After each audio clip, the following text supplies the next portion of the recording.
جگ چھڈ کے سارا سونے نال لائیے ساری عمر دیے حکمائیے جگ چھڈ کے سارا سونے نال لائیے ساری عمر دی میں کچھ بھی نہیں سا لجپال میرے تسی تے جان دے ہو جو حال میرے تیرے نا تو آقا میں بگڑی بنائی ہے ساری عمر دیے حکمائیے جگ چھڈ کے سارا سونے نال لائیے تے جڑی دل نو دے سکون ایسی دوا نہیں کسے ہور شے دے نال سانو شفا نہیں بس دیدار تیرا ساڈی دوائی ہے ساری عمر دیے حکمائیے جگ چھڈ کے سارا سونے نال لائیے ساری عمر دی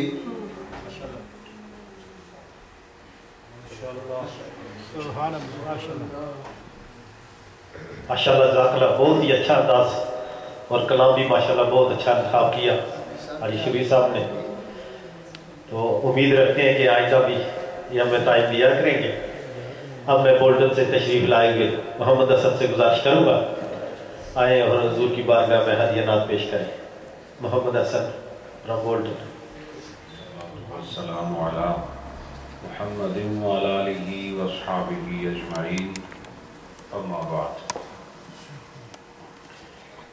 بارگاہ مصطفیٰ میں ہدیہ درود پیش فرمائے الصلاۃ والسلام علیکہ یا رسول اللہ وعلی آلہ واصحابہ یا رحمت للعالمین معزز حضرات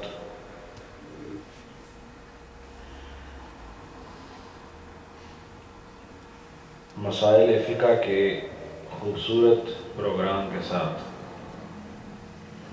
آپ اور ہم سب اللہ کی بے شمار مہربانیوں سے لطف اندوز ہو رہے ہیں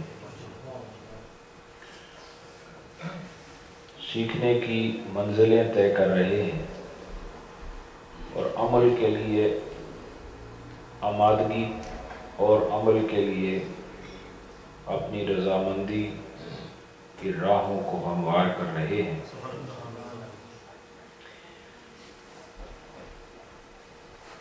اب تک جو کچھ بیان ہوا اللہ کے کرم اور اس کے فضل سے بیان ہوا ہے اور جو بعد میں بھی بیان ہوگا اس کے کرم کے بغیر نہیں ہو سکتا ہے۔ میری روح کہتی ہے کہ سننے والوں کو اس میں بہت سا فائدہ ہو رہا ہے، اور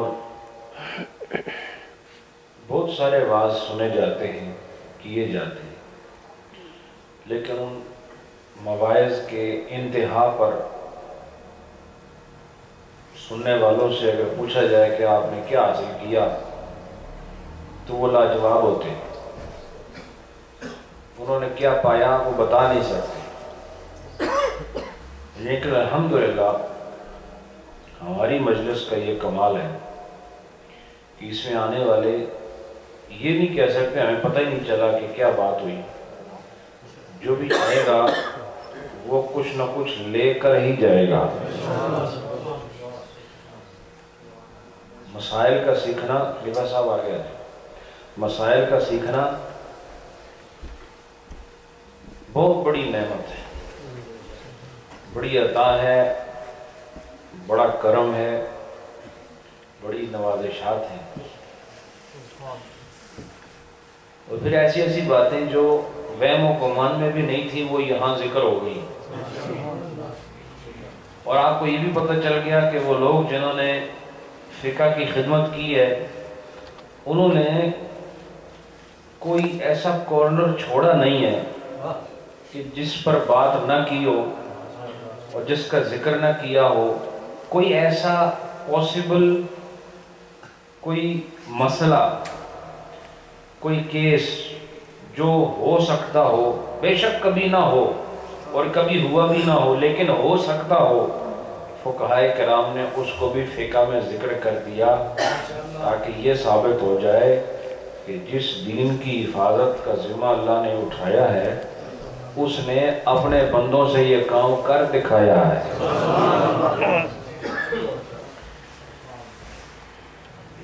اور میں آج خود بھی بڑے بڑے واعظ کرتا ہوں، مختلف جگہوں پر جاتا ہوں، لیکن مجھے جو سکون اور جو کیفیت اس مسائل کے بتانے میں ملتی ہے وہ کسی دوسرے واعظ میں نہیں۔ حالانکہ خطابت والوں کے لیے یہ بات اتنی قابل غور نہیں، لیکن میں سمجھتا ہوں جس میں سننے والا سیکھ لے وہی اصل خطابت ہے، سننے والے کو فائدہ ہو جائے۔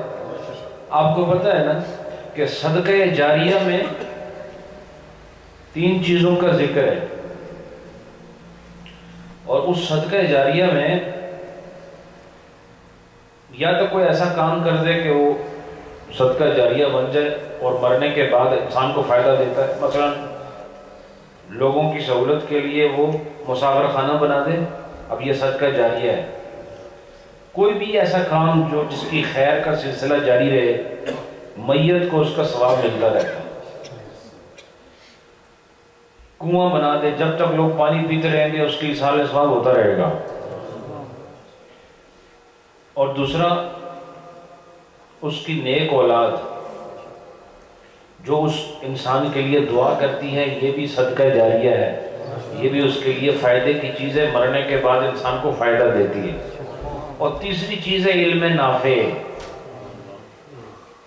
علم نافع کون سا ہوتا ہے؟ نافع کا مطلب کیا ہے؟ جس میں نفع ہو اس کو نافع کہتے ہیں، اور آپ اور ہم سب نفع کے بغیر کو کام کرتے ہی نہیں۔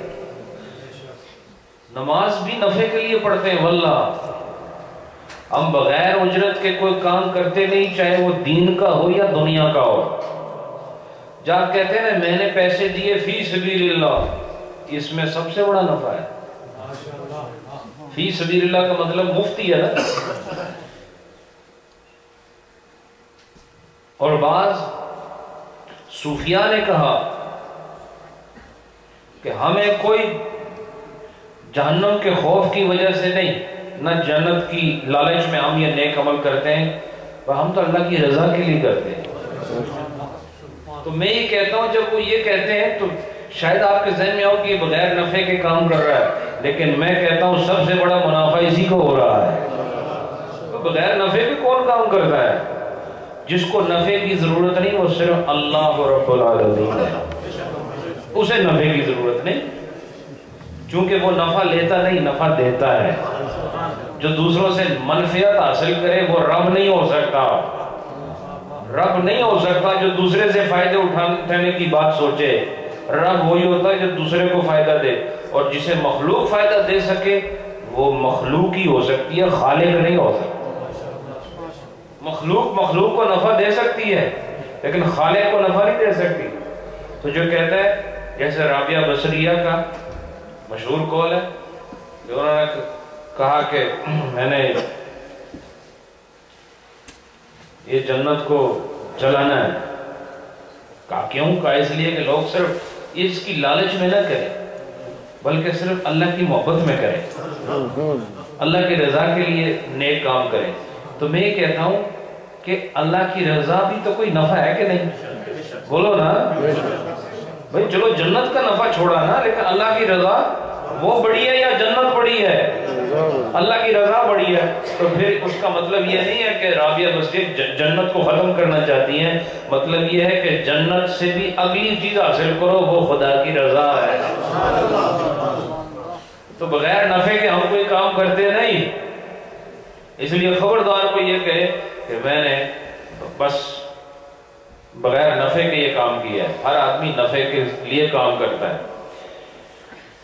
اس لیے علم نافع یہ بھی صدقہ جاریہ جو مرنے کے بعد فائدہ دیتا ہے. جیسے کوئی آدمی کوئی کتاب لکھ جائے تو جو اس کو پڑھتا رہے گا نا بعد میں اور فائدہ حاصل کرتا رہے گا، اس کو تو فائدہ ہوگا. جو قبر میں چلا گیا اس کو بھی فائدہ ہو رہا.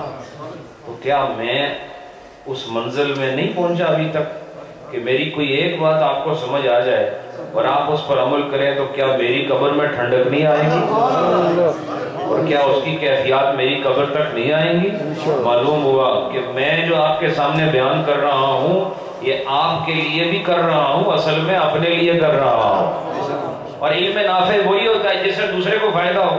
اور 2 گھنٹے تقریر کرو، نعرے بھی لگیں، شور بھی اور سمجھ کے آیا کچھ بھی نہیں. یہ علم نافع ہے. علم نافع وہ ہے کہ سننے والے کی معلومات میں اضافہ ہو اور وہ بیان کر سکے کہ میں کیا چیز لے کر آیا ہوں. اب وہ علم نافع کبھی عقائد کا بیان ہوتا ہے، کبھی اعمال کا بیان ہوتا ہے، کبھی معاملات کا بیان ہوتا ہے، کبھی کاروبار کے لین دین کی بات بھی فقہ کے اندر موجود ہے، وہ بیان بھی ہے. یہ علم نافع ہے. تو ابھی جو ہم بیان کر رہے ہیں اس میں کوئی بات میں نہیں کر سکتا اپنی مرضی سے. جو شریعت نے بتایا ہے میں نے صرف اس عربی سے اٹھا کے آپ کو اردو میں نقل کر کے آپ کے کانوں میں ڈالنا ہے اور اس کا فائدہ ہی فائدہ ہے. یہ علم نافع ہے. اور پھر اس کی ریکارڈنگ بھی ہو رہی ہے. کبھی کوئی زندگی میں ایک بار کسی نے دیکھا اور وہ اس کی نماز ٹھیک ہو گئی تو میرا بیڑا پار ہو جائے گا. اور آپ لوگوں کا بھی بیڑا پار ہو رہا ہے اس لیے کہ آپ کے لیے یہ دین آیا ہے، اس کو سمجھنا آپ کا ہی فرض ہے. اور فیض سے کوئی چیز خالی نہیں. اور بغیر علم کے عمل کرنا، یہ علم نہ ہو اور عمل ہو تو عمل میں نقص ہوتا ہے. اور جاننے کے بعد عمل کرنے سے عمل میں کمال آتا ہے. اور جس عمل میں کمال آ جائے اس کا ثواب بھی پورا عطا کیا جاتا ہے. تو ایک ہے بغیر جانے نماز پڑھنا، ایک ہے جان کر نماز پڑھنا، معلومات کے بعد نماز پڑھنا. تو اس نماز کا مقام اور ہے. بہرحال اللہ خوش رکھے آپ سب لوگ. میں اس پر بھی بہت خوش ہوں کہ میں نے آپ کو کڑوی دوائی بڑی محبت سے پلا دی ہے اور اس کی تلخی آپ کو محسوس بھی نہیں ہوئی اور سارے جراثیم ختم بھی ہو رہے ہیں. دوائی اس لیے ہوتی ہے نا. تو الحمدللہ ہماری دوائی کام کر رہی ہے. اسی لیے آپ اس مطلب میں اور اس علاج معالجے کی جگہ میں بار بار آ جاتے ہیں. ورنہ جہاں سے آدمی کو فائدہ نہ ہو دوبارہ اس کلینک پر جاتا نہیں. کیونکہ آپ پاکستانی ہو نا سارے، تو وہاں تو یہی کچھ ہوتا ہے. تو اسی کلینک پر رش ہوتا ہے جہاں پر دوائی اچھی ملے اور ڈاکٹر کے بارے میں یقین ہو کہ اچھی دوا لکھتا ہے. اس لیے یہ دوائی میں نے لکھی نہیں ہے، یہ تو خدا نے لکھی ہے، میں صرف اٹھا کے آپ کو دے رہا ہوں. یہ اللہ کی طرف سے اس کا دین ہے. اور اس دین کو سمجھانے کے لیے پھر اس میں جب عبادات آئیں تو عبادات کو سمجھانے کے لیے قرآن و سنت کی مدد سے پھر علماء فقہ نے اور بالخصوص امام اعظم ابو حنیفہ رحمۃ اللہ علیہ ورضی اللہ عنہ وہ اس فیلڈ میں سب سے آگے اور سب سے اونچے نظر آتے ہیں اور انہوں نے بڑا کام کیا ہے۔ فقہ کے لیے سب سے پہلا قدم اٹھایا ہی انہوں نے باقاعدہ طور پر ایک مذہب کے طور پر۔ ہمارا بیان جمعے کے متعلق جاری تھا اور ہم اس کی شرائط بیان کر رہے تھے۔ پچھلے جو پروگرام ہے اس میں خطبے کے متعلق آپ سے بات ہوئی کہ اس کے شرائط میں سے ایک شرط خطبہ بھی ہے، ٹھیک ہے۔ اب اس میں ایک شرط اور ہے، وہ منہا الجماعت، اور اس میں ایک شرط کیا ہے؟ جماعت کا ہونا، یعنی جمعہ بغیر جماعت کے متصور نہیں ہے، بغیر جماعت کے جمعہ ہو جائے یہ نہیں ہو سکتا، جماعت کا ہونا شرط ہے۔ وَأَقَلُّهَا ثَلَاثَةٌ سِوَى الْإِمَامِ، یہ کہتے ہیں کہ اور اس جماعت کی جو کم سے کم تعداد ہے لوگوں کی وہ 3 آدمیوں کا ہونا بغیر امام کے، سوائے امام کے مزید 3 آدمیوں کا ہونا یہ شرط میں سے ہے۔ اگر یہ سارے ملا کے 3 ہوں تب بھی جمعہ نہیں ہوتا۔ جمعے کے لیے ایک امام ہونا چاہیے، پیچھے کم سے کم کتنے آدمی ہونے چاہیے؟ ماشاءاللہ، یہ دیکھیں ایک آپ کو ایک اچھی چیز پتہ لگی کہ کم سے کم جو نمازی ہونے چاہیے جمعے کی نماز میں وہ 3 ہونے چاہیے امام کے علاوہ، اور امام کو شامل کرو تو پھر 4، ماشاءاللہ۔ اس کے بعد فرمایا وَلَا يُشْتَرَطُ كَوْنُهُمْ مِمَّنْ حَضَرَ الْخُطْبَةَ، اور کہا کہ وہ جو 3 آدمی پیچھے ہیں ان کا خطبے میں موجود رہنا شرط نہیں، یہ کوئی 3 بندے ہون جنہاں خطبہ سنیا سی نہیں، بعد میں بھی آ جان لیکن جماعت دے ٹائم 3 ہو جان تو جمعہ ہو جا سی، سمجھ آئی کہ نہیں؟ تو جو خطبے میں نہ پہنچے ان کا خطبے میں پہنچنا اور پھر ان کا 3 کی تعداد کو پہنچ جانا یہ ضروری نہیں، بلکہ کوئی بھی 3 آدمی جو جنہوں نے خطبہ سنا ہو یا خطبہ نہ سنا ہو، ہر 2 صورتوں میں ان جو ہے یہ نماز ہو جائے گی۔ وَلَوْ خَطَبَ الْإِمَامِ يَوْمَ الْجُمْعَةِ، اگر امام نے جمعے کے دن خطبہ دیا وَنَفَرَ النَّاسُ، یہ تو توڑا مسئلہ بیان ہو گیا ہے۔ یہ کہہ رہے ہیں کہ اگر امام نے خطبہ تو دے دیا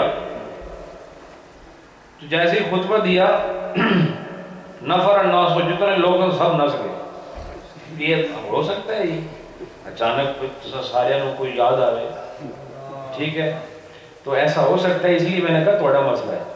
تو اگر امام نے خطبہ پڑھ لیا، خطبے کے بعد کیا ہوتا ہے؟ خطبے کے بعد نماز ہی ہوتی ہے نا، اور تو کچھ نہیں ہوتا۔ تو آپ جب نماز ہو رہی ہے اس سے پہلے کیا ہوا؟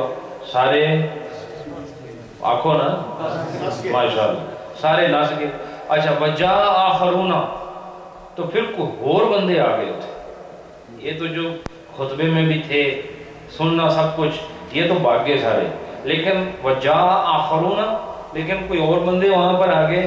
وصلی بہم الجمعۃ اجزاہم، کہا کہ پھر امام نے ان کو جمعہ پڑھا دیا تب بھی یہ جمعہ ادا ہو جائے گا۔ سمجھ آئی کہ نہیں؟ اس واسطے توڑے نسل کا کوئی فائدہ نہیں۔ وَالشَّرْطُ فِيهِمْ، لیکن اس میں شرط کیا ہے؟ وہ جو بعد میں لوگ آئے ہیں نا یا جو پہلے بھی آئے بیٹھے ہوئے تھے، ان میں شرط کیا ہے؟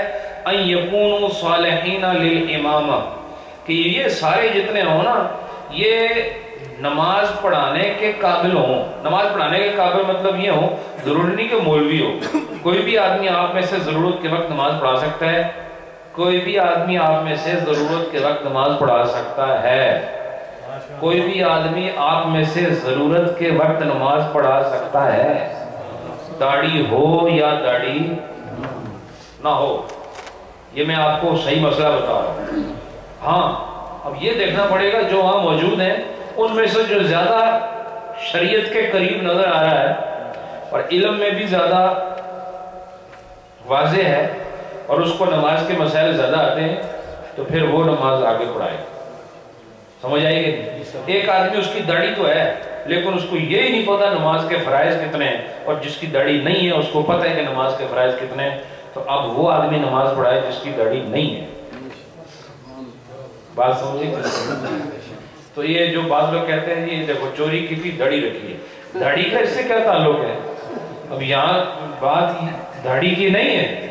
اور کئی لوگ جو ہے وہ برا کام کریں، لوگ اس کی داڑھی کو نشانہ بناتے ہیں، حالانکہ اس کی داڑھی نے تو کوئی برائی نہیں کی. داڑھی تو ایک آپ کا فگر کو چینج کرنے کے لیے ایک آلہ ہے، آپ کے چہرے پر آ جاتی ہے، سنت مصطفیٰ ہے. سب سے بڑی بات ہے کہ آپ یہ کہیں اس نے چوری کی ہے، اس نے داڑھی رکھی ہے، نہیں، یہ کہو اس نے چوری کی ہے، مسلمان ہے. داڑھی کی بات نہ کرو. اگر اس کو شرم دلانی ہے نا تو یہ نہ کہو داڑھی ہے، اسے کہو تم مسلمان ہو کہ چوری کرتے ہو. اب جب یہ کہو گے تو اس میں داڑھی والا بھی مسلمان ہے، بغیر داڑھی والا بھی ہے. ایسی صفت استعمال کرو گفتگو میں کہ وہ سب پر صادق آتی ہو، اور وہ کیا ہے؟ وہ داڑھی نہیں ہے، وہ کیا ہے؟ ایمان ہے، اسلام ہے. بولو مسلمان ہو کے چوری کرو، یہ تمہیں لائق نہیں، یہ تمہیں زیب نہیں دیتا. تو اب یہ کہہ رہے ہیں کہ وہ جو پیچھے لوگ کھڑے ہیں وہ چاہے وہ نماز نہ پڑھا سکتے ہو لیکن وہ نماز پڑھانے کے اہل ہوں. کس طرح؟ کہتے ہیں کہ اما اذا کان لو کان لا یصلحون لها کالنساء والصبیان لا تصل. کہتے ہیں کہ اگر پیچھے سارے ہی بچے ہوں، اب بچہ نماز پڑھا سکتا ہے؟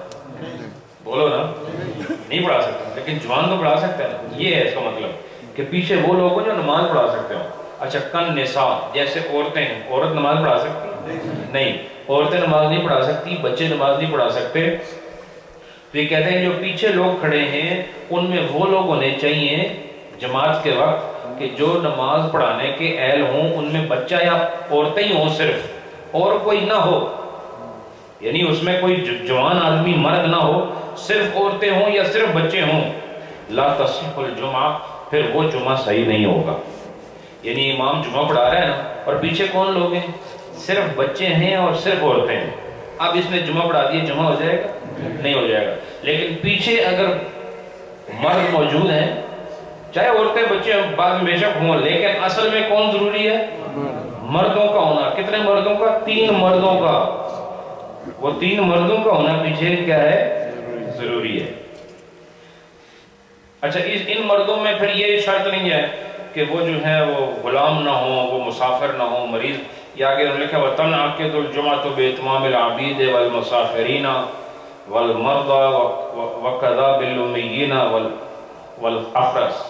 کہتے ہیں گونگا ہو، امی ہو، امی مطلب جس نے کسی سے پڑھا نہ ہو، چاہے وہ غلام ہو، عبید، والمسافرین چاہے وہ مسافر ہو، والمرضى اور چاہے وہ مریض ہوں. یعنی مریض لوگ ہوں، مسافر ہوں، غلام ہوں، گونگے ہوں، اور کون ہوں؟ جنہوں نے کسی سے پڑھا ہوا نہ ہو. یہ سارے بھی اگر پیچھے کوئی کھڑا ہے ان میں سے تب بھی وہ جماعت ٹھیک ہو جائے گی. سمجھ آئی کہ نہیں؟ اب آگے سنیں، یہ تو ہوگی جماعت کی باتیں. اس کے بعد منها الاذن العام، اور اس کی شرائط میں سے عام اعلان کرنا بھی ضروری ہے. جمعے کے لیے اذن عام ضروری ہے. اذن عام کا مطلب کیا؟ کہ اوپن ایئر میں اور سب کو اوپنلی اس میں انویٹیشن دی جائے. اور وہ انویٹیشن کیا ہے؟ کہ آنے کے لیے کوئی ان کو رکاوٹ نہ ہو، دروازے مسجد کے بند نہ ہو، ان کے آنے جانے کے لیے کوئی رکاوٹ نہ ہو، اور لوگوں کو عام کھلی دعوت ہو. جیسے آپ اپنے گھر میں دعوت کرتے ہیں تو وہ اذن عام نہیں ہوتا، وہ اذن خاص ہوتا ہے. آپ اسپیشل لوگوں کو بلاتے ہیں. مثلا آپ کہتے ہیں میرے گھر میں عقیقہ ہے تو آؤ، تو آپ وہی لوگ آئیں گے جنہیں آپ بلائیں گے. تو اگر آپ ریڈیو پر اعلان کرو گے تو وہ اذن عام ہوگا. وہ کیا ہوگا؟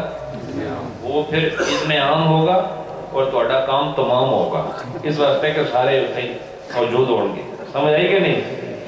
لیکن اذن خاص کیا ہے؟ اذن خاص یہ ہے کہ جیسے میں اپنے گھر میں پروگرام کرتا ہوں تو میں فلاں فلاں فلاں فلاں فلاں آدمیوں کو میں نے کہا آ جاؤ تو وہ آ جائیں. یہ اذن خاص ہے. ابھی جو آپ یہاں پر آئے ہو یہ بھی اذن خاص نہیں، اذن عام ہے.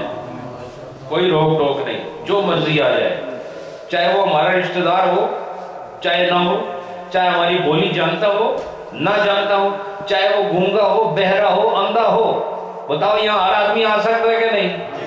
اسی کو اذن عام کہتے ہیں۔ اور جمعے کے لیے اذن عام کا ہونا بھی شرائط میں سے ہے، اگر وہ مخصوص لوگوں کا ہو تو پھر وہ جمعہ نہیں ہو سکتا۔ یہ دیکھو کتنا بڑا مسئلہ ہے، اور اسلام یہاں کتنی بڑی مساوات سکھا رہا ہے، کتنی بڑی مساوات سکھا رہا ہے۔ اب اس کی تفصیل سن لیں آپ۔ وَهُوَ أَن تُفْتَحَ أَبْوَابُ الْجَامِعِ، اور وہ یہ ہے کہ جامع سے مراد مسجد ہے، مسجد کی جو دروازے ہیں وہ کھلے رکھے جائیں گے۔ فَيُؤْذَنُ لِلنَّاسِ كَافَةً، اور تمام لوگوں کو بلایا جائے گا، تمام لوگوں کو اذن دیا جائے گا، تمام لوگوں کو اذن دیا جائے گا۔ حتی ان الجماعت لو اجتمعوا فی الجامع، کہا کہ اگر کوئی جماعت، کوئی گروپ بندوں کا وہ مسجد کے اندر جمع ہو گیا، اغلقوا ابواب المسجد، اور مسجد کے جو دروازے ہیں اس کے بعد بند کر دیے گئے، یعنی ایک جماعت آئی نا، اس جماعت اندر آئی 20 30 40 بندے 50 بندے مسجد کے اندر آ گئے، انہاں کمیٹی والے بعد ہی مسجد کو بند کر کے تے جمعہ پڑھیا۔ اب مثلا بندے شرط کتنی ہے آدمیوں کے، لیکن یہ جو جماعت میں کتنے لوگ ہوتے ہیں، 40 بھی ہو سکتے ہیں، 50 بھی ہو سکتے ہیں، 100 بھی ہو سکتا ہے، 100 بندوں کی جماعت اندر اور باقی دروازہ بند، تو اگر آپ نے ایسا کیا تو یہ پھر جمعے کی شرائط کو توڑنا ہے۔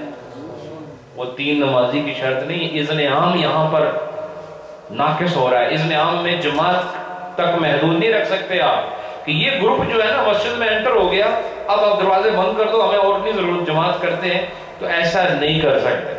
وَأُغْلِقُوا أَبْوَابُ الْمَسْجِدِ عَلَىٰ أَنفُسِهِمْ، تو انہوں اس جماعت نے کیا کیا، اپنے تمام لوگوں کو داخل کر کیے، پھر پیچھے تالے لگا دیے، بند کر دیا۔ وَجَمَعُوا، اور ان سب نے جمعہ کی نماز ادا کی۔ لم یجوز، یہ جائز نہیں ہے، یہ جائز نہیں ہے۔ دیکھو نماز کس کے لیے پڑھنی ہے؟ اللہ کے لیے۔ تو آپ نے بے شک آپ 15 آدمیوں نے پڑھی، لیکن پڑھی تو اللہ کے لیے، لیکن اللہ اس کو مانتا نہیں۔ جمعے کے لیے شرط کیا ہے؟ اذن عام، اذن عام کھلی دعوت سب کے لیے، مخصوص آدمی نہیں ہو سکتا۔ اب یہ کہہ رہے ہیں کچھ لوگ پاور والے بھی تو ہوتے ہیں نا، اب یہ وَكَذَلِكَ السُّلْطَانُ، اور اسی طرح بادشاہ اذا اراد ان یجمع بحشمه فی دارہ، کہ اگر وہ یہ ارادہ کرے کہ وہ اپنے جو معزز جو ایمبیسیڈرز ہیں اور جو اس کے ساتھ سفیر ہیں اور وزیر ہیں اور مشیر ہیں، ان سب کو اکٹھا کر کے اپنے گھر میں جمعہ پڑھ لے، اگر وہ یہ ارادہ کرے تو اس کا کیا مسئلہ ہے؟ اب سنو، فَإِن فَتَحَ بَابَ الدَّارِ، اگر تو انہوں نے کھولا، گھر کا دروازہ کھلا رکھا، گھر کا دروازہ کھلا رکھا، وَأَذِنَ إِذْنًا عَامًا، اور کھلی اجازت دی کہ جو بھی آ کے نماز پڑھے۔ بادشاہ یہ کہتا ہے میں ادھر ہی جمعہ پڑھوں گا، میں اور میرے جو وزیر ہیں وہ ادھر جمعہ پڑھیں گے، باقی بھی جو کوئی آنا چاہے دروازے کھلے ہیں وہ آ سکتا ہے۔ جازت صلاتہ شہدہا العامۃ او لم یشہدوہا، تو کہتے ہیں کہ چاہے عام لوگ پھر اگر آئیں یا وہاں پر عام لوگ نہ آئیں، جب اس نے دروازے کھلے رکھے اور عام اعلان کیا کہ یہاں کے جمعہ پڑھ سکتے ہو، تو اس بادشاہ کی اپنے وزیروں کے ساتھ جمعے کی نماز درست ہو گئی۔ درست کیوں ہوئی ہے؟ کہ اس میں اذن عام موجود تھا۔ کیا کہ اس نے بادشاہ ہو کر بھی یہ نہیں کہا کہ میں اور میرے وزیر اور یہاں کوئی نہیں آ سکتا، اس نے یہ کہا کہ ادھر جمعہ پڑھنا ہے اپنے محل میں، اس کا جو پیلس ہے اس میں نماز جمعہ پڑھنی ہے، تو اس نے وہیں پر خطیب کو بلایا۔ تو اب اس کے لیے ضروری کیا ہے کہ دروازے کھلے ہوں اور اذن عام ہو کہ جو مرضی آ کے پڑھے۔ اب جب اذن عام موجود ہو تو عام لوگوں کا موجود ہونا شرط نہیں رہا، چونکہ اس کی طرف سے کوئی ممانعت نہیں ہے۔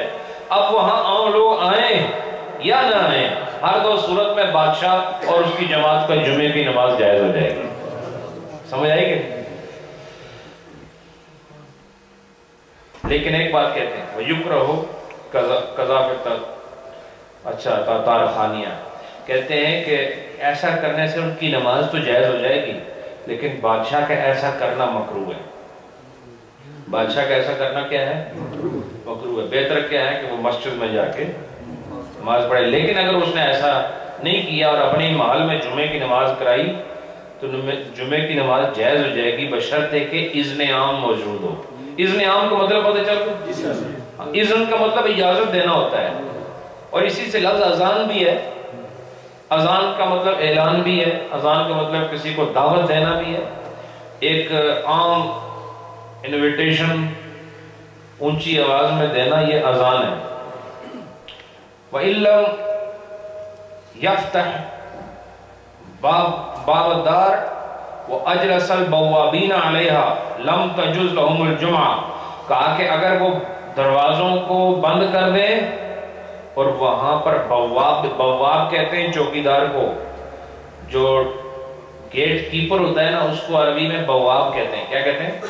باب کہتے ہیں نا دروازے کو عربی میں، باب۔ تو جو باب پر چوکیدار بٹھایا تھا اس کو بواب کہا جاتا ہے۔ تو کہا جو اگر بادشاہ کے گھر کے دروازے بند تھے، ایک تو ہے نا کہ ہوا سے بند ہو گئے یا ویسے ہی بند ہیں، جیسے ہمارے یہ ڈور میں وہ لگا ہوا ہے، وہ جو خود اس کو بند کر دیتا ہے، کیا کہتے ہیں اس کو؟ جی کلوزر، ہاں چلو کلوزر ہی صحیح۔ تو یہ ڈور کلوزر جو ہے آپ نے ایک فکس کیا ہوا ہے، تو اب ڈور کلوزر کا کام کیا ہے کہ جیسے ہی آپ کھولتے ہیں دروازہ واپس خود بند ہو جاتا ہے۔ اس سے مراد دروازے کا بند کرنا نہیں ہے، یہ دروازہ کھلا ہوا ہے، بند ہے پھر بھی کھلا ہے۔ کیوں کہ دروازے بند کرنے کا مطلب یہ ہے کہ اندر کوئی نہ آ سکے، لیکن دروازہ اس لیے بند ہو کہ حفاظت ہو، ٹھنڈ نہ آئے، گرمی نہ آئے، اندر مٹی نہ آئے، چور نہ آئے، اور لوگ جو ہے اپنی مسجد کی حفاظت کے لیے دروازہ بند رکھیں، لیکن جو کھولنا چاہے کھول سکے۔ تو یہ بند نہیں، کھلا ہوا ہے بند ہے پھر بھی۔ اس وقت ہماری مسجد بند ہے نا بھائی، دروازے بند ہے نا، تو بظاہر تو یہ بند ہے، لیکن شریعت کے اعتبار سے یہ بند نہیں۔ یہ دروازے کو نہ دیکھنا بلکہ آنے والے کا اختیار دیکھنا کہ وہ اگر اپنی مرضی سے آ جا سکتا ہے تو یہ دروازہ بند نہیں ہے، یہ کھلا ہوا ہے۔ تو اب اگر وہ کہتے ہیں کہ اگر بادشاہ کے دروازے بند ہیں، لیکن اگر بند کا مطلب تو یہ ہے نا یہ بند ہے، لیکن اس پر چوکیدار بھی بیٹھا ہوا ہے، اب اس کا مطلب وہ نہیں ہے جو یہاں مسجد کا ہے۔ کیوں؟ چوکیدار ہوتا ہے اس لیے کہ دروازے سے ہر ایک کو آنے جانے نہیں دیتا، خاص بندوں کو آنے جانے دیتا ہے۔ جیسے نبی پاک صلی اللہ علیہ وآلہ وسلم، آپ آسمانوں سے گزرے، آسمانوں کے دروازے ہیں، وہ ہر دروازے پر فرشتوں کے، اور جب آپ تشریف لے جاتے پوچھتے اچھا آپ تشریف لائے ہیں؟ جبریل کہتے ہیں اللہ کے محبوب محمد صلی اللہ علیہ وآلہ وسلم، انہیں بلایا گیا ہے، اذن انہیں بلایا گیا کہاں؟ تو دروازے کھول دیے جاتے تھے۔ تو بواب کا باب پر بیٹھنا اس بات کی دلیل ہے کہ دروازہ کھلا ہوا نہیں ہے، لیکن جہاں دروازہ ویسے بند ہو اور اوپن ایکسیس ہو سب کے لیے، جو جب مرضی آئے جائے، تو یہ بند نہیں، یہ کھلا ہوا ہے۔ تو بادشاہ نے اگر دروازہ پر چوکیدار بٹھایا ہوا ہے اور دروازہ بند ہے، تو اس کا مطلب کیا ہے کہ اگر انہوں نے جمعہ پڑھا تو ان کا جمعہ جائز نہیں ہوگا، ان کا جمعہ جائز کیونکہ اس میں اذن عام نہیں رہا۔ کیا نہیں رہا؟ اذن عام نہیں رہا۔ اس کے بعد وَيَجُوزُ لِلْمُسَافِرِ وَالْعَبْدِ وَالْمَرِيضِ أَن يَؤُمُّوا فِي الْجُمْعَةِ، اور چاہے وہ انسان مسافر ہو، غلام ہو، مریض ہو، یہ مسافر ہو، غلام ہو یا مریض ہو، یہ جمعے کی نماز پڑھا سکتا ہے بطور امام کے۔ جمعے کی نماز مسافر بھی پڑھا سکتا ہے، مریض بھی پڑھا سکتا ہے، اور غلامی کا دور نہیں آج، لیکن چونکہ مسئلہ انہوں نے ذکر کیا ہے تو یہ بھی جمعے کی نماز پڑھانے کے اہل ہیں۔ وَمَنْ لَا عُذْرَ لَهُ لَوْ صَلَّ الظُّهْرَ قَبْلَهَا كَرِهَا، کہتے ہیں کہ جس آدمی کو کوئی عذر نہ ہو اور وہ جمعے سے پہلے ہی زور پڑھ لے، اس کا ارادہ ہی جمعے میں جانے کا، تو جس نے ایسا کیا تو اس کی زور کی نماز تو ہو جائے گی، لیکن یہ مکروہ تحریمی ہوگا۔ کیا ہوگا؟ یہ مکروہ ہے، بہت زیادہ ناپسندیدہ ہے۔ اس کے بعد فرمایا وَيُسْتَحَبُّ لِلْمَرِيضِ وَالْمُسَافِرِ وَأَهْلُ السِّجْنِ کہا کہ مستحب ہے مریضوں کے لیے، مسافروں کے لیے، اہل السجن اور قیدیوں کے لیے کیا تاخیر ظہر الی فراغ الامام من الجمعہ، کہا کہ ان کے لیے ظہر کی نماز پڑھنا، اتنی دیر تک اس کو مؤخر کرنا، سٹاپ رکھنا ظہر کی نماز کا. مثال کے طور پر مریض گھر میں ہے نا، مریض تو وہ ہے جو جمعے میں نہیں آ رہا، اور مسافر کون ہے جس پر جمعہ فرض ہی نہیں ہے، کیونکہ مسافر پر جمعہ نہیں نا فرض. اور اہل سجن کون ہے؟ جو قید کے اندر ہیں، جو قید میں ہیں، جیل میں ہیں. اب جیل میں جو ہے اس نے جمعہ پڑھنے کی تو جانا ہے. دوسری بات، جو لوگ مسافر ہے اس پر فرض نہیں، وہ گھر میں بیٹھ کے پڑھ رہا ہے زور، اور مریض جو ہے وہ بھی نہیں آ سکتا مسجد میں، وہ بھی گھر میں پڑھے گا زور. تو یہ کہتے ہیں ان تینوں قسم کے لوگوں کے لیے مستحب یہ ہے کہ یہ جمعے کی نماز ہونے دیں، بعد میں اپنی زور پڑھیں. بات سمجھے کہ نہیں؟ تو یہ تھوڑا سا ویٹ کرنا، کب تک؟ جب تک جمعے کی نماز ہو جاتی ہے اس وقت تک ان کو پھر زیادہ ثواب ملے گا اگر یہ اپنی زور کی نماز بعد میں پڑھیں گے. وَإِن لَمْ يُؤَخِّرْ يُكْرَهُ، اور اگر انہوں نے تاخیر نہیں کی، یعنی انہوں نے ویٹ نہیں کیا، اپنی نماز کو امام کی نماز سے پہلے ہی پڑھ لیا، تو نماز ہو جائے گی، لیکن یہ مکروہ ہے. کیا ہے؟ انہوں نے جمعہ تو نہیں پڑھنا، لیکن یہ مریض نہیں جا سکتے، یہ مسافر ہیں، ان پر فرض نہیں ہے، اور کوئی آدمی قید ہے تو وہ قید میں رہے گا. تو یہ اگر پہلے جمعے سے پہلے انہوں نے اپنی نماز پڑھ لی تو نماز ہو جائے گی، لیکن مکروہ ہوگی. دوبارہ اس سے بچنا ضروری ہے. ان ادى الظہر ثم سعى الى الجمعہ، ایک آدمی نے زور پڑھ لی، جیسے ہی ٹائم ہوا نا زور کا، اس نے زور ادا کر لی. ثم سعى الى الجمعہ، پھر اس نے کہا نہیں میں جمعہ پڑھنے جاؤں گا. یہ ایسا بھی ہو سکتا ہے بعد میں ہوش آئے یہ میں نے کیا کیا، مجھے جمعہ پڑھنا چاہیے تھا. بھول کر نہیں، یہ اس آدمی نے زور بھول کر نہیں پڑھی، جان بوجھ کے پڑھی زور. تو اس نے کیا کیا؟ ثم سعى الى الجمعہ، پھر وہ جمعے کی طرف بڑھا. فادرکها مع الامام، پھر وہ امام تک پہنچ بھی گیا اور امام کے ساتھ اس کو نماز مل گئی.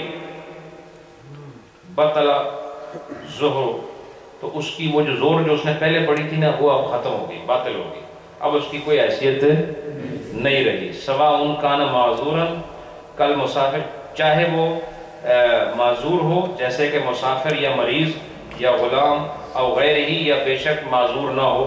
ہر دو صورتوں میں جب اس نے جمعہ آ کے پڑھا مسجد میں، جو اس سے پہلے جو زور پڑھی تھی اب وہ زور کاؤنٹ نہیں ہے، وہ ختم ہو چکی ہے. وَإِن لَمْ يَرُكْهَا، اور اگر وہ گھر سے چلا زور پڑھنے کے بعد، گھر سے چلا اور اس کو نماز امام کے ساتھ نہیں ملی، زور تو اس نے پڑھی تھی نا پہلے، وہ دوڑا کہ میں جاؤں نہیں جمعہ بھی پڑھنا چاہیے. اب جب گیا تو اس نے دیکھا کہ امام صاحب نے جمعہ تو پڑھ لیا ہے.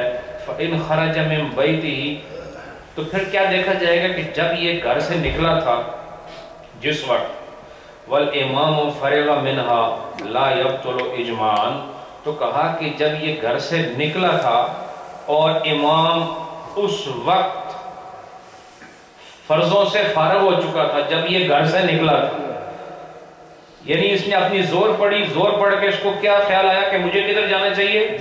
جمعہ پڑھنے. اب جیسے ہی یہ جمعہ پڑھنے کے لیے گھر سے نکلا تو بالکل اسی وقت امام نے جمعے کے 2 فرض پڑھ لیے تھے. تو پھر کہتے ہیں کہ اجماعاً، یعنی کنسنسس ہے علماء کا کہ اس کی جو پچھلی زور اس نے پڑھی ہے اب وہ باطل نہیں ہوگی، وہ ایکسپٹڈ ہوگی، کاؤنٹ ہوگی. وہ یعنی ایسا نہیں ہے کہ وہ باطل ہو جائے گی. چونکہ ابھی پیچھے مسئلہ کیا بتایا کہ جب آدمی زور پڑھ چکا ہو اور وہ جمعے کے لیے دوڑے اور جمعہ اس کو مل جائے تو اب پچھلی زور ختم ہو گئی. لیکن ایک آدمی زور کے لیے پڑھنے کے بعد جمعے کے لیے دوڑا، جمعے کے لیے دوڑا، لیکن جمعہ ختم ہو چکا تھا کس وقت؟ جس وقت یہ گھر سے نکلا تھا اس وقت. تو پھر کیا مسئلہ ہے کہ اب اس کی وہ زور ختم نہیں ہوئی. لیکن کہا کہ ان خرج من بیتہ والامام فیہا، لیکن جب امام نماز جمعہ پڑھا رہا تھا جس وقت یہ گھر سے نکل رہا تھا، پہلے مسئلہ کیا ہوتا ہے کہ جب یہ گھر سے نکل رہا تھا اس وقت امام فارغ ہو چکا. اب کیا بتا رہے ہیں؟ جب امام فارغ ہو چکا، جب یہ گھر سے نکلا تو پھر اس کی جو پہلے پڑی ہوئی زور ہے وہ کاؤنٹ ہوگی. اور اس کو اور کچھ پڑھنے کی ضرورت نہیں. لیکن اگر امام نکلا, نہیں یہ گھر سے نکلا اور امام اس وقت جمعے کی نماز پڑھا رہا تھا اور یہ درمیان میں دوڑ رہا تھا اور ادھر نماز بھی جاری تھی, تو پھر کہا کہ کیا قبل ان یصل الیہ فرغ منہا, تو کہا کہ قبل اس کے کہ یہ اس نماز میں پہنچ جاتا, امام کے ساتھ مل جاتا, اس سے پہلے ہی امام فارغ ہو گیا. اور یہ مسئلہ یہ دروازے کو پہنچا تو امام نے سلام پھیر دیا. اب کیا مسئلہ ہے, اب جو اس نے زور پڑی ہے وہ باقی ہے کہ نہیں؟ تو فرماتے ہیں کہ بطل ظہرہ عند ابی حنیفہ رحمہ اللہ تعالی, تو امام اعظم ابو حنیفہ کے نزدیک اب اس کی زور کی نماز ختم ہو چکی ہے, اب اس کو دوبارہ پڑھنا پڑے گا. کیوں کہ اب جو یہ گھر سے جس وقت چلا تھا اس وقت امام نماز کے اندر تھا. جب یہ گھر سے چلا تھا اس وقت امام نماز کے اندر تھا, اس لیے پہلے پڑھی اس کی نماز ختم ہو گئی. اور اگر یہ جب گھر سے چلا تھا اس وقت نماز امام ختم کر چکا تھا تو پھر اس کی پرانی نماز قابل قبول ہوگی. اور اگر یہ چلا اور امام نماز کے اندر تھا تو پھر وہ پرانی نماز قبول نہیں ہوگی, اس کو دوبارہ زور کی نماز پڑھنی پڑے گی. یہ بات آپ کو سمجھ آئی ہے؟ تھوڑی سی اس میں دشواری آپ کو اس لیے لگ رہی ہے کہ آپ اکثر مسائل آپ نے سنے نہیں ہیں اور شوق ذوق کی بات ہوتی ہے. یہ مسئلہ میں پھر دہرا رہا ہوں آپ کی سہولت کے لیے. ایک آدمی نے زور کی نماز پڑھی, اب سنو میں عربی ٹیکسٹ نہیں پڑھتا, صرف مسئلہ بتاتا ہوں. ایک آدمی نے زور کی نماز پڑھ لی, جمعہ بھی باقی ہے, اور پھر اس کو خیال آیا کہ نہیں مجھے جمعہ پڑھنا چاہیے تھا. تو یہ تھوڑی پنجابی بھی سناوا تو چونکہ تھوڑے کو مڑ سننا میں, ٹھیک ہے کہ نہیں؟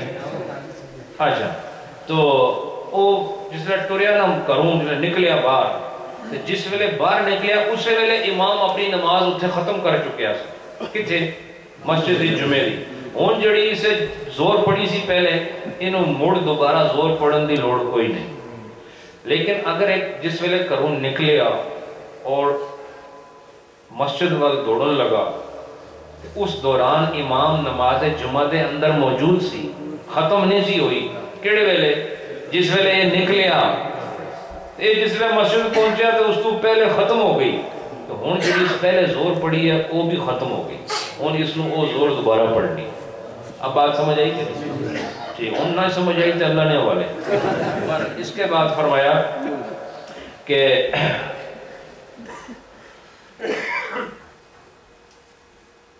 پھر فرمایا ہاں یہ امام اعظم ابو حنیفہ کے نزدیک اس کی نماز باطل ہو جائے گی. کب؟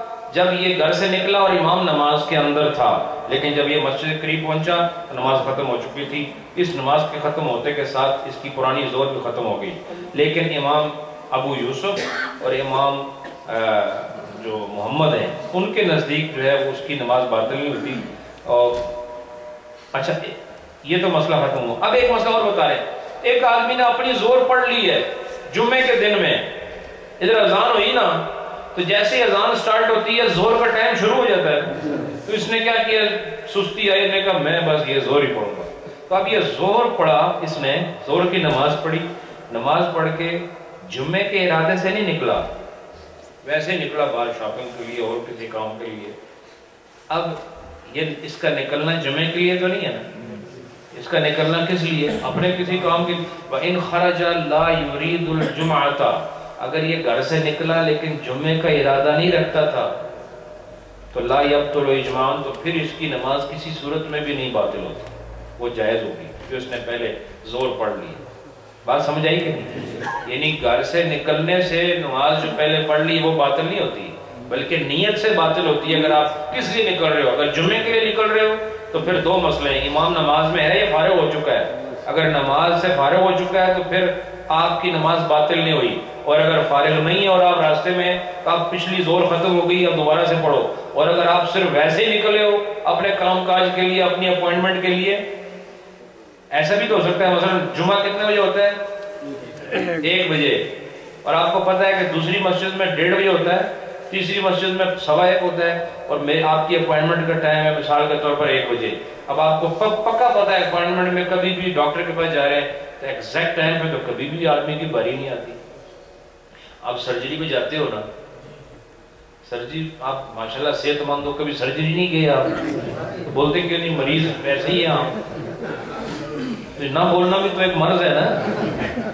تو آپ مجھے بتائیں جب آپ جاتے ہیں 2 بجے کی اپوائنٹمنٹ ہے تو کیا ایسا ہوتا ہے جیسے ہی جائیں تو آپ کو وہ ہاتھ باندھ کے ڈاکٹر کھڑا ہوتا ہے تشریف لائے میں آپ کا انتظار کر رہا ہوں؟ ایسے ہوتا ہے؟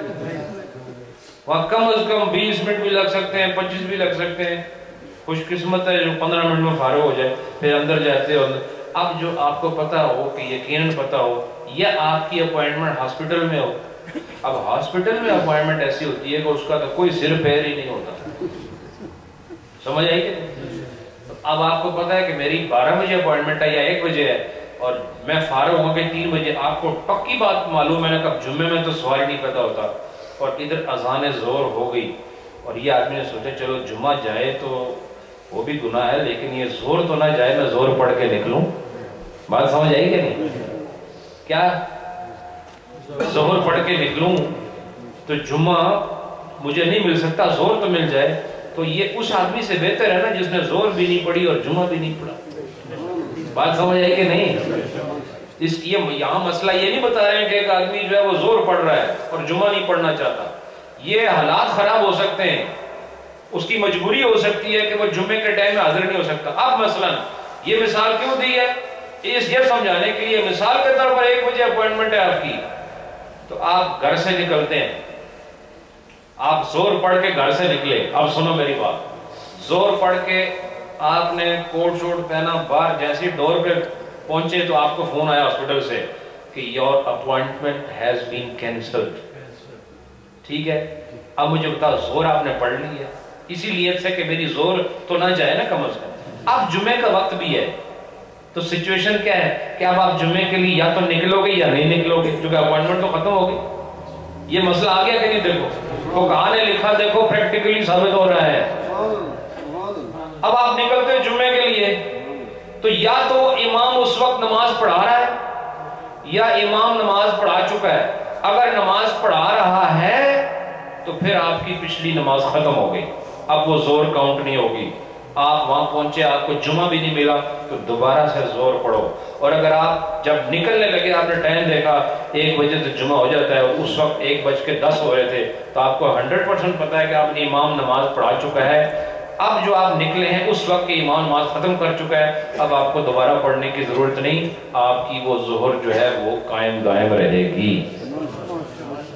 اب سمجھ آیا؟ بس ایک اسپتال والی مثال تو سمجھ آئی، پہلے سمجھ کوئی نہیں سے آیا۔ اس کے بعد پھر فرمایا والمریض اذا وجد خفتا بعد ما صلى الظهر في بيته۔ اچھا ایک مریض ہے، اب دیکھیں بالکل وہ مریض کی میں بات کر رہا تھا اسپتال کی، یہاں کو آگے مثال بھی وہی آ رہی ہے۔ یہ کہتے ہیں ایک مریض ہے، وہ جب صبح اٹھا تو بہت اس کے مرض میں شدید اضافہ تھا، اس کو شوگر بہت آئی تھی، بلڈ پریشر بہت آئی تھا، لیکن جیسے جمعے کا وقت قریب آیا نا تو اس کا جو مرض ہے نا وہ ہلکا ہو گیا۔ کیا ہوا؟ ہلکا ہو گیا۔ المریض اذا وجد خفتا، جب مریض کو سہولت محسوس ہو، ہلکا پن محسوس ہو کہ میرا مرض اب تھوڑا سا ہلکا ہو گیا ہے، بعد ما صلی الظہر، لیکن ظہر پہلے ہی پڑھ چکا ہے، اور یہ طبیعت میں بہتری کب محسوس ہوئی؟ زور پڑھنے کے بعد۔ اور دن کون سا ہے؟ ہفتے کا۔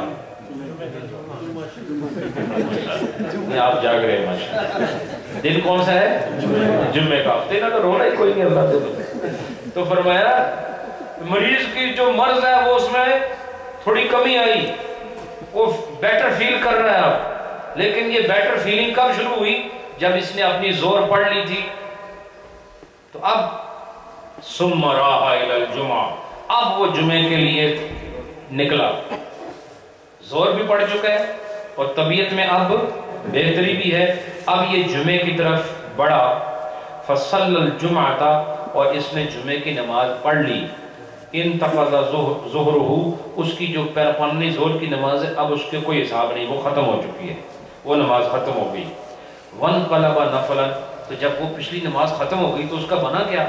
کہا وہ نفل میں شمار ہو جائے گی۔ اس میں شمار ہوگی، نفل میں شمار ہو۔ یہ دیکھیں آپ، اس کے بعد ومن ادرکہا فی التشہد، جس آدمی کو جمعہ تشہد میں ملا، یعنی وہ سارے دنیا کے کام کاج کر کے اس نے کہا جمعہ پڑھاں گا، اتحیات میں آ کے پہنچ ہی گیا ہے جی، یہ تو بڑا زبردست نمازی ہے کہ بالکل آخری ٹائم، ٹھیک ہے نا، آخری ٹائم میں کچھ نہ کچھ ہاتھ آ گیا اس کے. تو ومن ادرکہا فی التشہد، جس کو جمعہ تشہد میں ملا اتحیات پڑھتے وقت، او فی سجود السہو، یا اس وقت ملا جب امام سجدہ سہو کر رہا تھا. مثال کا طور پر جب یہ آیا تو امام سجدہ سہو کر رہا تھا جمعے میں امام سے کوئی غلطی ہوئی اور وہ اس وقت کس حالت میں تھا، تو یہ آ کے وہ سجدہ سہو میں شامل ہو گیا. اتم جمعۃ عند الشیخین، تو کہا کہ پھر یہ جو ہے نا امام اعظم ابو حنیفہ اور امام ابو یوسف دونوں کے نزدیک اس آدمی کا جمعہ ہو جاتا ہے، یعنی اس کا جمعہ. یہ الگ بات ہے کہ اس کو جو ثواب ہے وہ بہت ہی تھوڑا ملتا ہے، لیکن سر سے جو فرض کی جو تلوار ہے نا وہ ہٹ جاتی ہے، فرض ادا ہو گیا. اچھا، وَكَرِهَ فِي الْمِصْرِ ظُهْرُ الْمَعْذُورِ وغیرہ کالمسجون والمسافر جماعت قبل الفراغ الامام وبعدہ. کہتے ہیں کہ شہر کے اندر، اب میں آپ کو بات بتاؤں کہ جمعہ کہاں فرض ہے؟ گاؤں میں فرض ہے؟ بولو نا، کہاں پر فرض ہے؟ شہر میں فرض ہے نا. تو یہ کہتے ہیں کہ معذور آدمی جیسے کہ قیدی یا مسافر آدمی، ان کا جماعت کے ساتھ زور پڑھنا جمعے سے پہلے ہو یا جمعے کے بعد ہو، ہر دو صورتوں میں جماعت سے زور کی نماز پڑھنا مکروہ ہے. یاد رکھو شہر کے اندر، اب یہ مسئلہ آپ بھی سن لو، یہ مسئلہ آپ بھی سن لو، یہ مسئلہ آپ سن لو کہ شہریوں پر جمعہ فرض ہے نا، دیہاتیوں پر فرض نہیں، مریضوں پر فرض نہیں. لیکن جو دیہاتی شہر میں آ گیا مثال کے طور پر، یا اس سے جمعہ رہ گیا، یا کوئی مریض ہے اس نے تو جمعہ نہیں پڑھنا، اب یہ سارے مریض کٹھے ہو گئے یا شہری کٹھے ہو گئے جن سے جمعہ رہ گیا تھا، تو کہا کہ اگر یہ جماعت کے ساتھ زور کی نماز ادا کرنا چاہیں کہ جمعہ تو ہو گیا، اب زور ہم جماعت سے پڑھ لیتے ہیں، تو یاد رکھو جماعت سے نماز نہیں پڑھ سکتے. یہ مسئلہ آپ کو نہیں پتا تھا؟ اچھا، یہ تو ہے ان کے لیے. یہ کہاں پہ جماعت سے نہیں پڑھ سکتے؟ شہر میں. کہاں پر؟ شہر میں جماعت کے ساتھ معذور آدمی اور مسافر آدمی، یہ شہر میں امام کی نماز جمعہ سے پہلے یا امام کی نماز جمعہ کے بعد جماعت کے ساتھ زور کی نماز نہیں پڑھ سکتے. ٹھیک ہے؟ اور پھر کہا وَكَرِهَا جَمَاعَةُ الظُّهْرِ لِأَهْلِ الْمِصْرِ إِذَا لَمْ يَجْمَعُوا لِمَانِعٍ. کہا کہ اور اگر شہری لوگ کسی وجہ سے، کسی مصیبت کی وجہ سے، کسی مجبوری کی وجہ سے جمعہ نہیں پڑھ سکے، تو اب وہ مثلا 10 آدمی تھے کہ اس ٹرین میں آ رہے تھے، کتنے آدمی تھے؟ چلو 12 کر لو، ٹھیک ہے، جتنے مرضی وہ ڈالو. یہ آدمی ٹرین میں تھے تو اب ٹرین کے لیے رکے گی کہ میں جمعہ پڑھنا ہے؟ بولو نا. تو وہ رکتی نہیں، جمعہ ان کا چلا گیا. تو یہ ہیں کون؟ ہے شہری لوگ ہیں، ٹرام میں بیٹھے ہیں وہ نہیں رکی، جمعے کا ٹائم ختم ہو گیا. کسی بس میں بیٹھے ہیں، سفر ہے نہیں، اب یہ شہر کے لوگ ہیں، ان پر جمعہ فرض ہے نا. تو یہ اب کٹھے آئے مسجد میں، کہا کہ ہم 20 آدمی ہمارا جمعہ رہ گیا، چلو زور ہے تو ہم نماز جماعت سے پڑھ لیتے ہیں. اب یہ دیہاتی تو نہیں ہے نا، اور یہ مجبور بھی نہیں ہے، جیسے کہ قید میں رہنے والے ہوتے ہیں، معذور بھی نہیں ہے. یہ کون ہے؟ شہر والے ہیں. کہا کہ شہر والے بھی اگر کسی وجہ سے جمعہ نہ ادا کر سکیں تو وہ بعد میں جماعت نماز ظہر ادا نہیں کر سکتے. ابھی دیکھو کتنی بڑی معلوماتی چیز ہے، کیونکہ ہو سکتی ہے پرانے بابے اپنی جمعہ کھونج گئے، چلو جماعت نہ پڑھو. لوگ ایسے ہی کہتے ہیں، اس لیے نہیں کہتے کہ وہ کوئی ضد ہوتی ہے، وہ سمجھتے ہیں اس میں زیادہ ثواب ہے. لیکن میں آج آپ کو بتاتا ہوں کہ جس آدمی کا جمعہ رہ گیا وہ بغیر جماعت کے نماز پڑھے تبھی اس کو ثواب ملے گا. ہر جگہ جماعت نہیں، کہیں کہیں جماعت سے روکا بھی جاتا ہے. چونکہ اس دن کی صرف ایک جماعت ہے، وہ کون سی؟ جمعے کی جماعت۔ کون سی جماعت ہے؟ ماشاءاللہ۔ اب اس کے بعد فرمایا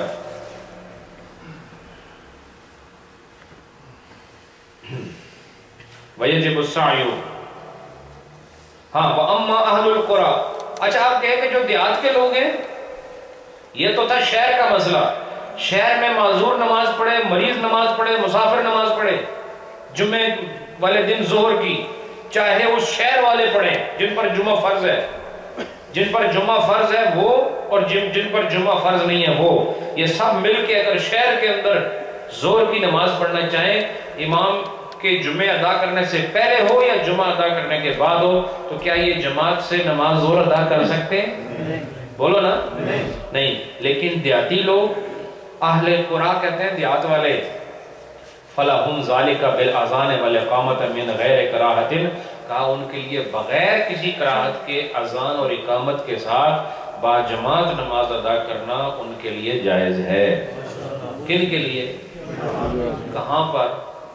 دیہات میں۔ دیہاتی شہر میں آ گیا تو نہیں، یہ سارا مسئلہ شہر اور دیہات کا ہے۔ اگر شہر میں ہو تو پھر جماعت سے زور نہیں پڑھ سکتے، اور دیہات میں ہو تو پھر آپ پڑھ سکتے ہیں۔ یہ بات بھی ماشاءاللہ واضح ہو گئی۔ اور آپ فرماتے ہیں وَيَجِبُ السَّعْيُ وَتَرْكُ الْبَيْعِ بِالْإِذْنِ بِالْأَذَانِ الْأَوَّلِ، کہتے ہیں کہ جو پہلی اذان ہوتی ہے نا جمعے کی، اس کے ساتھ ہی کاروبار کو سٹاپ کرنا اور جمعے کے لیے کوشش کرنا اور تیاری کر کے مسجد کی طرف جانا، یہ واجب ہے۔ کیا ہے؟ تو پہلی اذان کے ساتھ ہی کاروبار کو بند کرنا اور جمعے کی طرف صحیح کرنا کیا ہے؟ واجب ہے۔ تو اور جس نے یہ کہتے ہیں وقال طحاوی، امام طحاوی فرماتے ہیں یجب السعی، یعنی یہ کیوں قرآن نے کہا ہے یا ایھا الذین آمنوا اذا نودی للصلاۃ من یوم الجمعۃ فاسعوا، ہے جی، اللہ نے کیا فرمایا کہ اے ایمان والو جب اذان ہو جائے جمعے کے لیے، تمہیں جمعے کے لیے بلایا جائے، تو فرمایا کہ فاسعوا الی ذکر اللہ، تم پھر یہ کاروبار وغیرہ چھوڑ کے وذروا البیع، وذروا البیع کا بیع کا مطلب ہوتا ہے خرید و فروخت، تو کہا یہ خرید و فروخت چھوڑو اور جمعے کی طرف اللہ کے ذکر کی طرف بڑھنا شروع ہو جاؤ، اللہ کا حکم ہے۔ اسی لیے کہتے ہیں کہ سعی کا مطلب ہوتا ہے نا، آپ صفا مروہ میں جو سعی کرتے ہو وہ بھی ایک طرف دوڑی لگا رہے ہوتے ہو، تو اسی طرح کہا کہ اللہ کے گھروں کی طرف رخ کرو، یہ واجب ہے۔ امام طحاوی فرماتے ہیں وَيُكْرَهُ الْبَيْعُ عِنْدَ الْأَذَانِ الْمِنْبَرِ، اور کہتے ہیں کہ جب ممبر پر اذان ہو رہی ہو تو اس وقت کاروبار وغیرہ کرنا یہ مکروہ ہے۔ وقال الحسن ابن زیاد المعتبر هو الاذان علی المنارۃ، کہا کہ اصل اذان وہ ہے جو مینارے پر دی جائے۔ وہ پہلے دور میں اذان میناروں پر ہوتی تھی، چونکہ یہ اسپیکر سسٹم تو تھا نہیں، تو اونچے مقام پہ چڑھ کر اذان دی جاتی تھی، تو اس کا فائدہ یہ تھا کہ دور دور تک لوگوں کو نماز کا پتہ چل جاتا تھا۔ بہرحال اس میں سے دو چار مسائل ہیں، میں ان کو چھوڑ رہا ہوں، اور اسی جانب وَسُرْعَةُ الْمَشْيِ وَالْعَدْوِ إِلَى الْمَسْجِدِ، کہا کہ تیز تیز چلنا، صحیح کا مطلب یہ کیا ہے؟ وَسُرْعَةُ بہت تیزی سے چلنا، وَالْعَدْوِ اور دوڑنا، إِلَى الْمَسْجِدِ مسجد کی طرف، لا تجب عندنا، یہ ہمارے نزدیک واجب نہیں ہے۔ یعنی اللہ کے ذکر کی طرف دوڑنے کا مطلب دوڑنا نہیں ہے، یعنی جب اذان ہو تو آپ کاروبار بند کر کے ایک دم اتنا تیز چلیں کہ لوگ دیکھیں اس کو کیا ہو گیا، یا اتنا دوڑنا شروع کر دیں کہ لوگ کہیں اس کو کیا ہو گیا۔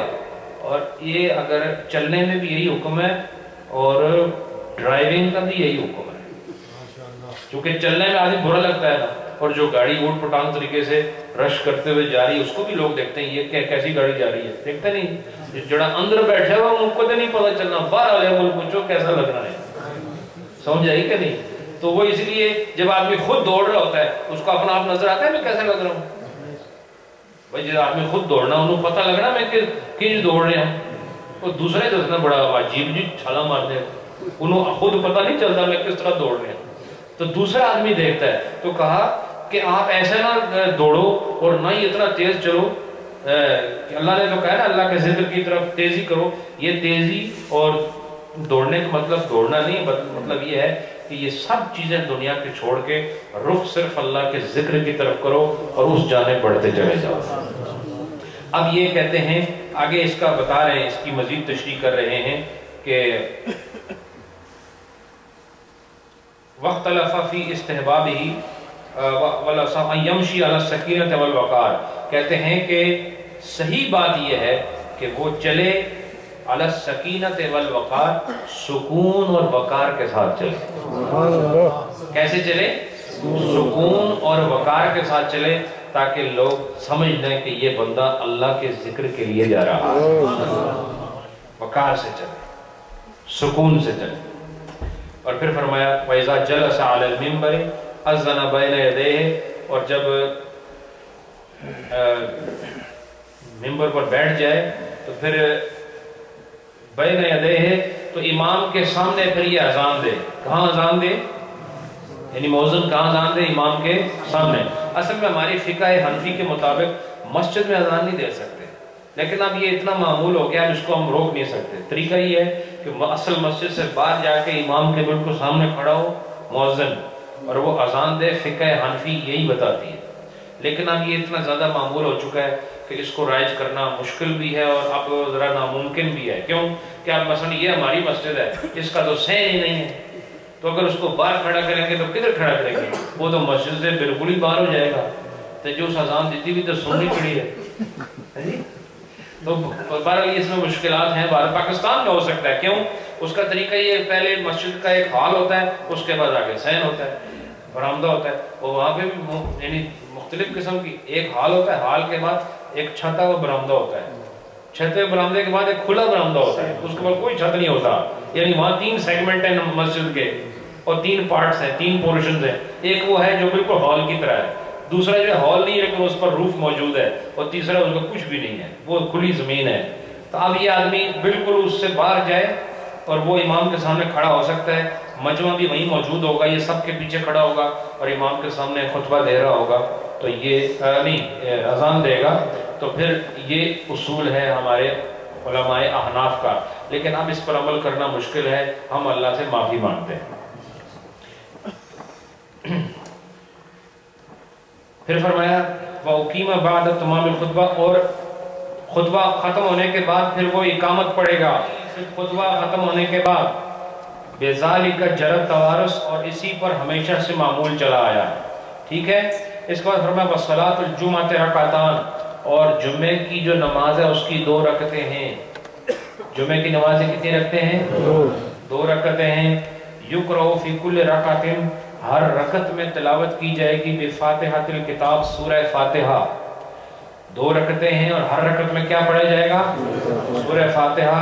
وَأَيَّ سُورَةٍ تَشَاءُ، وَأَيَّ سُورَةٍ تَشَاءُ، اور جو مرضی اس کے بعد ساتھ صورت ملائے وہ اس کی اپنی مرضی، لیکن سورہ فاتحہ کا ہونا ضروری ہے، اس کے بعد جو مرضی صورت ملائے۔ وَيُجْهَرُ بِالْقِرَاءَةِ فِيهِمَا، اور دونوں رکعتوں کے اندر تلاوت اونچی آواز سے کی جائے گی۔ دونوں رکعتوں میں تلاوت بولو نا اونچی آواز سے کی جائے گی۔ نہیں بولو گے تو میں اگلا چیپٹر شروع کرنے لگا، میں تھوڑا یہی علاج ہے۔ تو پھر فرمایا وَإِذَا كَبَّرَ وَلَمْ يَسْتَطِعْ أَن يَسْجُدَ عَلَى الْأَرْضِ، اب یہ دیکھو یہ بھی ضروری مسئلہ ہے، آپ کو پیش آ سکتا ہے۔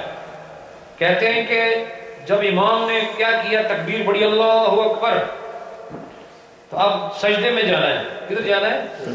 تو لم یستطع، تو اس آدمی کے پاس جو ہے ابھی یہ استطاعت نہیں ہے ان یسجد علی الارض، کہ وہ زمین پر سجدہ کر سکے۔ کیوں؟ لزحام، اس وجہ سے کہ وہاں پر بہت زیادہ رش ہے، اتنا رش ہے کہ وہ زمین پر سجدہ ہی نہیں کر سکتا، آگے بندے کھڑے ہیں۔ اب انہیں اللہ اکبر، نماز تو نیتی ہوئی ہے نا، رکوع بھی کسی طریقے سے ہو جاتا ہے، سجدے کے لیے تو بہت جگہ چاہیے۔ اب جس جگہ سجدہ ہوتا ہے وہاں بھی بندے کھڑے ہیں، اب یہ سجدہ نہیں کر سکتا، اور امام نے تکبیر کہہ دی ہے سجدے کے لیے۔ فَإِنَّهُ يَنْتَظِرُ، تو کہا کہ وہ انتظار کرے، حَتَّى يَقُومُ النَّاسُ، یہاں تک کہ لوگ کھڑے ہو جائیں۔ وہ کیا کرے؟